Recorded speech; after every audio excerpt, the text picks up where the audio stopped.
What is your prediction? Spice Diana natalina manager Roger. Career ye standing awa. Namani gabadde nayo ne the 2 years abwaza akola bukyanga baawukana ne manager okutuuka olwaleero. Future yo giraba.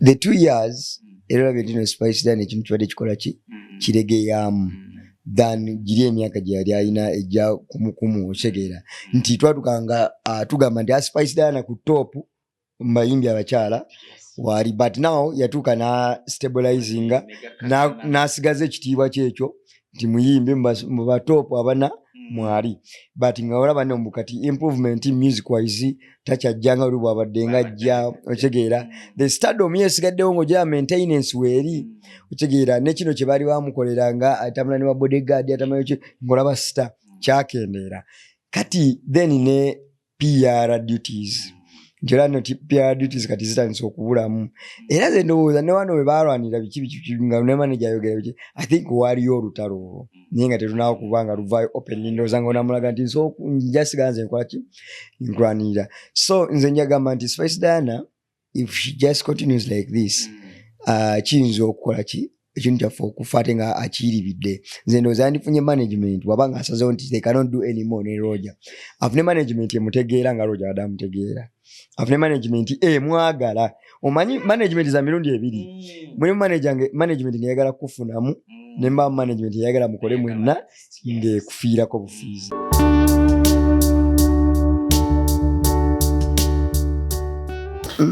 Oli ku Busesa Media webale kutulegattako yonna gy'osinzira okutuwuliriza tuli mu mood ya kalulu manyika batwala misinde bano baluzinze bano bawangudde but regardless we move politics bwatyo mbamu abanga mupiira owangula ate ne bakuwangula so congratulations eri abawangudde ate n'abagudde try 2031 ekatida muwetegekedde ku ground yozimbe buto Edwin Kawamachina roge manya gange mbera ne your radio and TV guy Brandon Shaff gwetubeera naye ntuwayamu kusongeza enjawulo so ne ku mulundi guno mulina nnyo tulabe ate ebikoze amawulire mu weekend yonna tubiyitemu tubiweeko endowooza yaffe tova ku Busesa Media nkomawo ne Brandon Shaff tovaawo.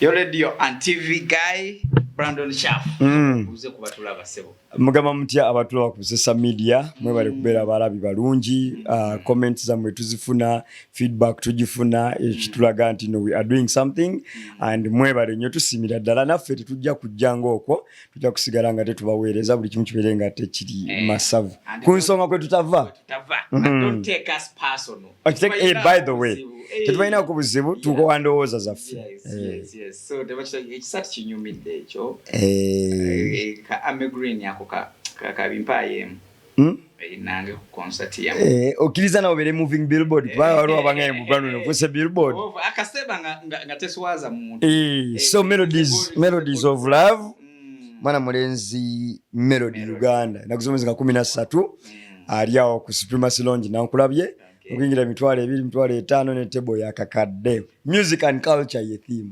music and culture. All right, kakati tutandikire wamawule gabadde mangi nnyo mendoza tutandikire ku Spice Diana namukwaya Hajara yetise weekend of course spirit ye yabeerawo eya ego not 2 years jiweze ebiri wow ne jari silent nare kiri nnyo mu public chovala bantu no first of all bachi handling batya okwawukana kuno nga kutera okuleeta immediately okubeererawo no but baawukana ne tukimanyirawo balina ebintu bye baakola bonna so kati byali bino okuberamu agreement n'okumanya nti gosigaza kinze ntwala ki okigala remember nti no newe baazimba kingana bali omutyandi kale sijja gano mbu bali ku poloti yemu batujja kugamba ndino kale bali mu same area kubanga ekya poloti sikinako obukakafu either baba bajawula oba buli omu alina ekyapa kye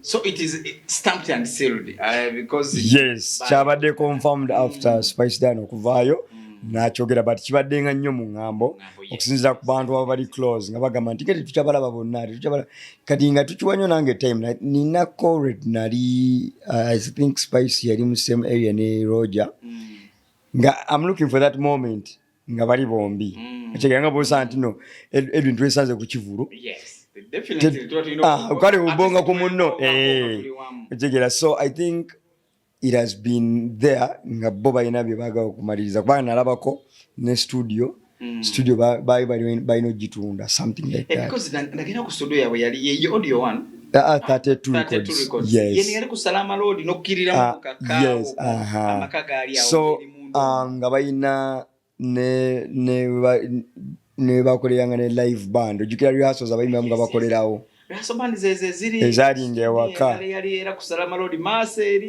Ngewaka wenyini gate yeddako. Yeah, so but waro wentuka ngama this split tenyumidde. Why? Omanyi omuntu wabanga mbadde mukola mwenda for years from zero to hero cause bano bakikoze bombi otegeera wandigamye no mbandi badde nga bali bonna but of course it's inevitable temwazaliwa mwene olaba ne gwe bakuzaala ne n'abalongo batuuka buli muna afumbire uwe nomulala n'agenda gage naye okyagamba nti tekinyumye mu nsonga nti buli omu adde yeetaaga munne amaanyi agali awamu ogalaba nti nogeetagisa nga bwolaba ekya Shiba ne Jeff Kiwa nti tikyasigala kyekimu. Shiba is not the other Shiba.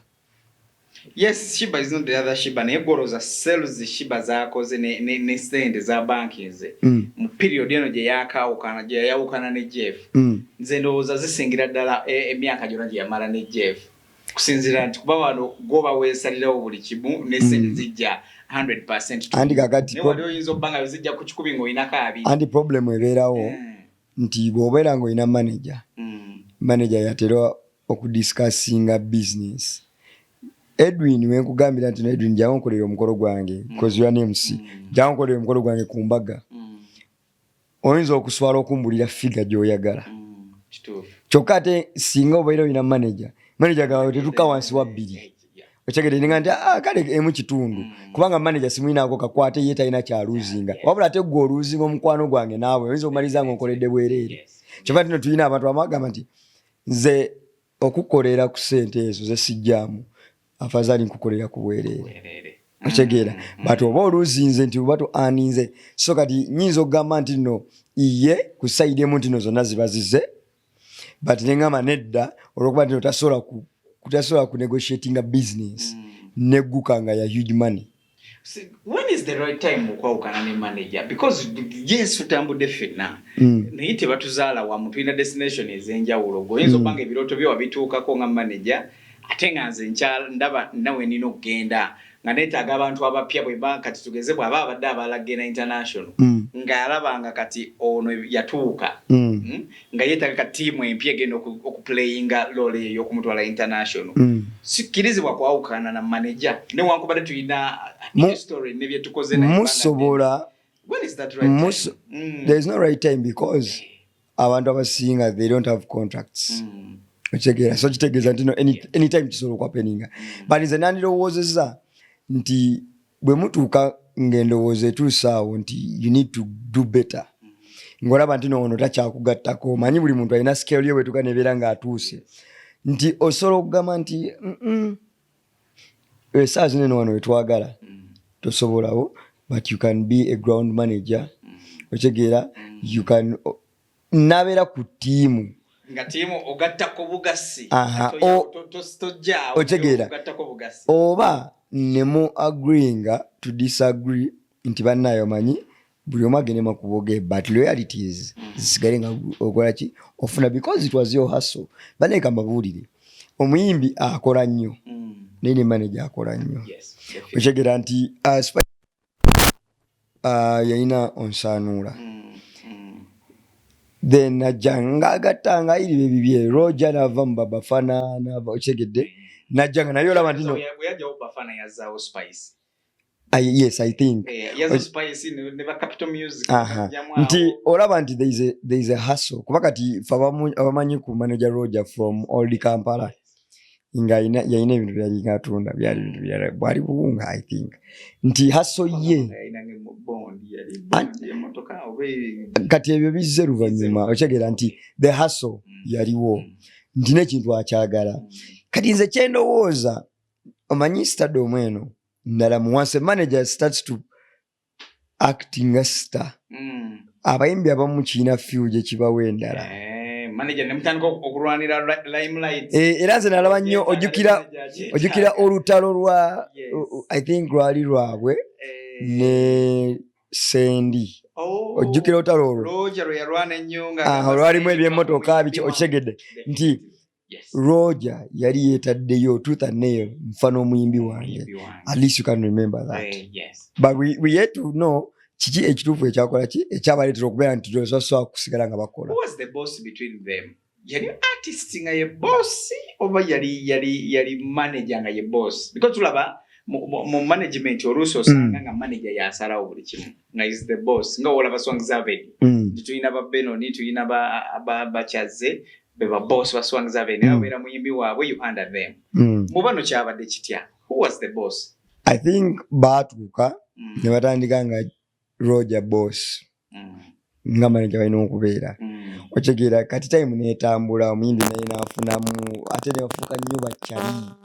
ne babeera neyo bond ne bakola ebintu okitegera tuuka nga buli omu alaba bakoze bombi kyovala nti nno oliaga I think yali Roger ali Spice alina show gye yaliko nagano mbu bye tukoze ne Roger sisobola kumuvaamu okitegera kati otuuka mbu humanity eyo ate kati yabadde ki kiba nti no bangi nnyo bavuddeyo nga bagamba lwaki Spice akoze bw'ati but she needs to streamline n'okubeera nti no alaga abantu nti abaagala omubooking how can they book nagamba manager Roger abadde paka nakati ng'ajja mu DJ's booth nagamba kayimba k'omuyimbi wange ng'asigadde ye akola ki akyapushinga omuyimbi we otegeera so kati awo wewali obuzibu either omuwala yali akirese kubanga it is 2 years either yali akirese kibeere bwe kityo but oba oli awo wayinza okuba nga waliwo baka booking akapeninze natukanagaa naye mumanyi let me make it clear so kati wali kati olaba nga David Lutalo bwe bayawukana ne NASA nti emboozi yavuga nga baga nti waliwo shows nnyo David Lutalo zali mu kukola NASA ze yali yakwata naye nga ate ssente teyazakwaki teyazifuna so oba oli awo byebimu ku byeyeewala spirit yabwe yali olowooza watesigwe ngeri gy'oli munnamawulire oyinza okuba omanyi ku by'omunda okolere ku muntu wa bulijjo buzibu ki what happened ya Spice ne Roger Spice ne Roger nze ekyabwe siyinza kugamba nti kino because they have been doing well otegeera naye emboozi nyingi nnyo zimanya mulimu omusajja otegeera otegeera kati waliwo n'abalansi okugamba mbu Spice mbu leeta number 9 yagikoze otegeera kati I'm here to confirm ntegeere kiki ekituufu be bakimanyi kubanga ne Spice bwe yannyonnyodde teyannyonnyodde kyabawudde wabula ye yakulaze nti no it's been 2 years nga siri mu source management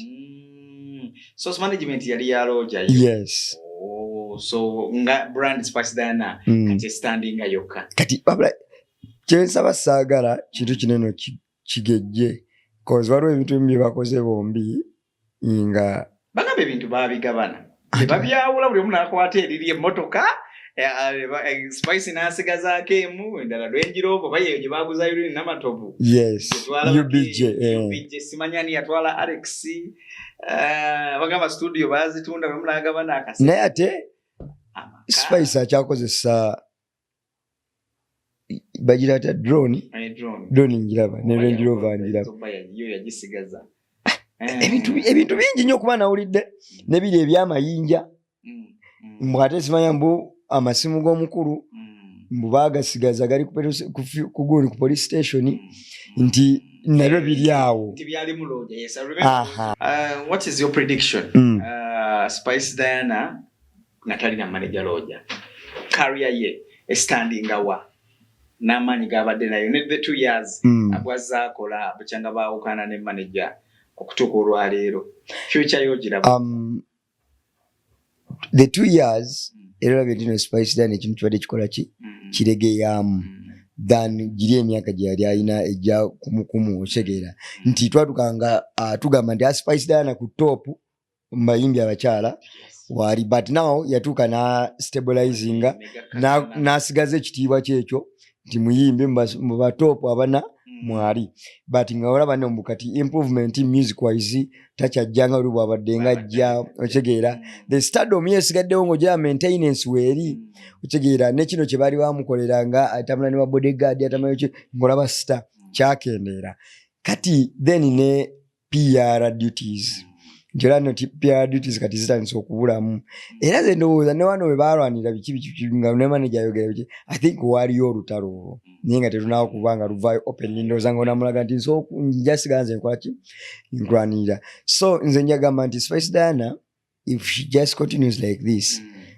kiyinza okukola ki ekintu kyaffe okufa ate nga akiyiribidde nze ndowooza yandifunye management wabanga asazewo nti they cannot do anymore ne Roger afune management emutegeera nga Roger adda amutegeera afune management mwagala omanyi management za mirundi ebiri mulimu management ngeyagala kufunamu nemba management yagala mukole mwenna ngekufiirako bufiizi efaayo ku brand yes era bushibangeri gye yakikolamu nti yasigala ne Dirisa ate nga Dirisa era twamulabanga emirundi mingi eno babeeranga ne Jeff na Dirisa waali Spice Diana ono olwakuba nti kati ye ekyalo Roger yatuukanga ku ground nga talinga Jeff Jeff teyajjanga kati Jeff yalina ba Alan Chiwa yalina ba Dirisa nga so kati Spice ono ndowooza yeetaaga tiimu eyo yes gy'abadde atambula nayo besides manager Roger yeetaaga okubanoonya okitegeera okugigatta ku tiimu definitely okumaintaininga the roots wabula ye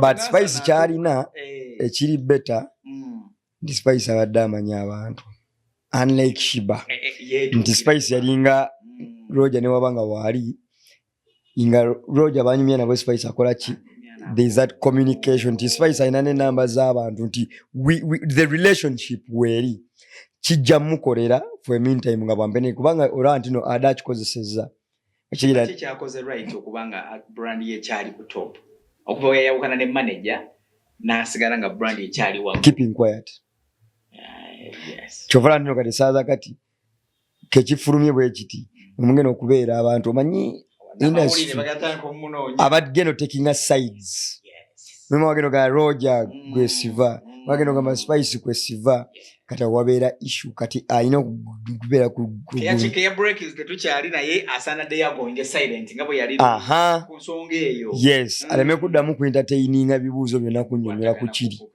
kizza na kukiwa live yes kubanga bwana ayogera nti kino kye kyabaawudde tugenda kukizimbirako nnyo tugenda kuzzaayo obutambi okitegeera so nze ndowooza ntino kati she just made it clear it's okay kati akirekawo Roger mulaba aina ability to build another big artist. Yeah, I believe so. Because twamulaba ku Bafana we yavaawo n'aleta Spice Diana naye abadde ku top. Tulina ability yokulaba ng'aleta big artist omulala. Yabikoye kuba ate ennaku zino anti kati ekyo nakyo weekiri nti emmeme esolo muluma. Kati kino ekintu kyakigeraganya ku parties n'ebbiri Jeff Chiwa ne Shiba we bayawukana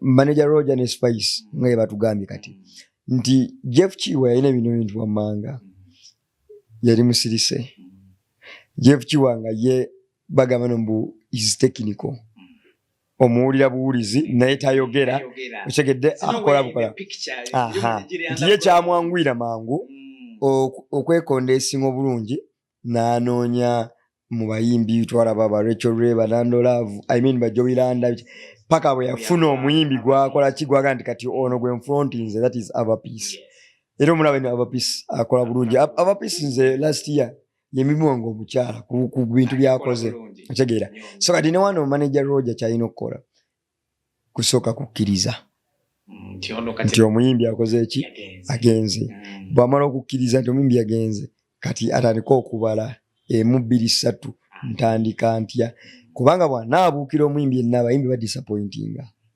Otegeera yetaga omuyimbi nga naye ali ready ate yetaga omuyimbi nga muto manager Roger tofuna omuyimbi omukulu tafuna omunene kuwabuukira yes funa omuyimbi omuto it is good ajja kubanga one akurespectinga ajja kalinga on your ideas naye bana nayimbyeko nakubayo ko kayimba ajja kubonyabonya nze that is what I think. Yeah man, tuli ku nsonga ya Spice Diana ne manager Roger Spirit yaabwe bannamawulire naye nnumye mbadde mbagala nnyo babeeraawo badde bakoze ebintu bingi. I know, but that's life. The Twitter chakola. Life wait your way tambla. Spice Diana manager Roger go tubadde twogerako. Ndoze ensonga ozulde bulungi ddala. Okujjako nga lwe kirala. Musically video achazita. Yes. I'm going to a good music. Katiba takavaako. Still compares, yes.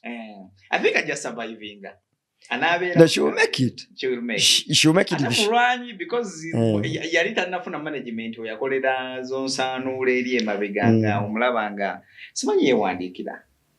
Yali yewandiikira edda kati bano bamukwatamu. Asobola okujja ne idea n'aginyonyola writer n'asengeka ebigambo she edits there and here kuba nga akola ekintu ekirungi. Olowooza Shiba okustandinga nga artist n'abeerawo ng'akudde mu management kya influencinga Spice okugamba nti kati it's high time nange ndowooza I move on. Do you think influence esobola okuba nga yabeerawo? Bagamba in life once a precedent is set many people look at it. Naye ate tekijja kujjawo kiri nti tomanya time ezo kubanga yiyo. Omanyi omuntu asobola okukola ekintu ne bagana mbu kati awo kakitandise naffe tukisobola. Otegeera? But si ku Shiba nti no Shiba yasoboka. Otegeera twalaba Blue 3, otegeera ne bava wa Steve, otegeera.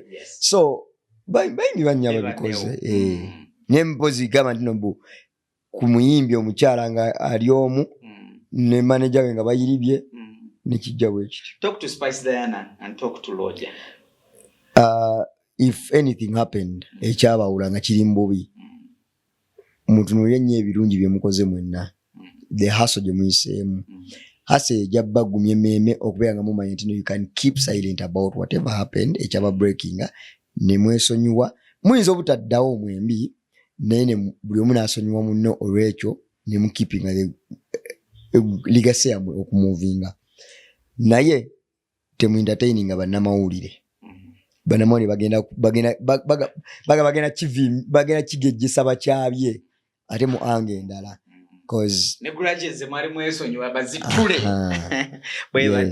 Thank you Brandon. Tujja kumya nkumboozi eyo. Tubagaliza success buli omu olugendo lwe yakutte. Kati basabire bitambule bulungi ffe weetuli. Kina happening mwe banafa babu social media tujja kujja tubabulire. Keep subscribing, liking and sharing. Brandon Shaff yada kunyonyora ku nsonga Edric Omachina roge manya gange. Good day.